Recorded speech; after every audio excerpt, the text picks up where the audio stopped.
is floating around. For now, the UK is happy to lend Ukraine money using the interest generated by its frozen Russian assets. It's also not alone. On February 24th, 6 days before the UK asset-based loan was announced, Canada said that it was also going to deliver funds to Ukraine. Again, those funds would come from frozen Russian assets. Canadian Prime Minister Justin Trudeau promised a massive $5 billion aid package for Ukraine using the interest generated from the assets it holds.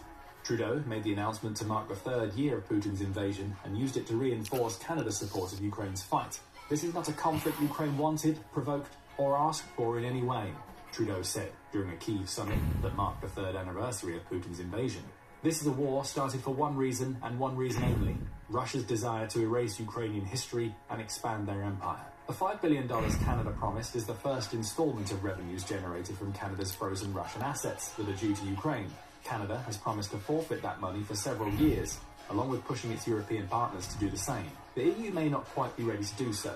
However, Britain's $2.84 billion aid package shows Canada's partners are listening. Could Trudeau's decision be a watershed moment?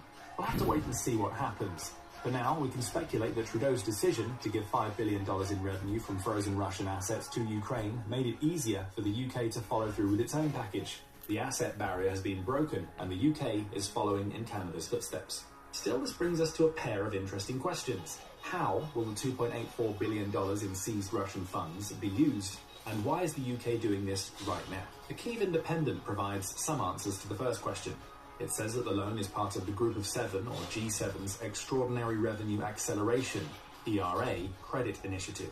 The G7 created this mechanism to provide up to $50 billion worth of non-repayable financial support to Ukraine. It combines individual bilateral loans provided by the US, UK, Japan and Canada, along with a macro-financial assistance loan facility created by the EU to enable all of its member nations to contribute. The US will contribute the bulk of the $50 billion loan, around $20 billion, with the EU providing a combined $19.4 billion. The rest will come from Canada, Japan and the UK, with the latter providing $2.8 billion in total, the entire sum is just promised to Ukraine. Note the use of the word non-repayable. That casts a new light on the $2.84 billion the UK has just loaned Ukraine, and it explains why this isn't a traditional loan.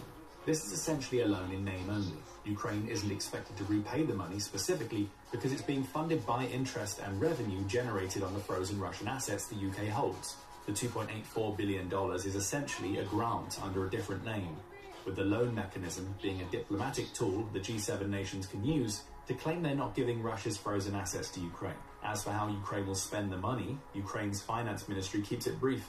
It will go toward purchasing defense equipment according to Ukraine's needs. Translation, it'll be spent on weapons.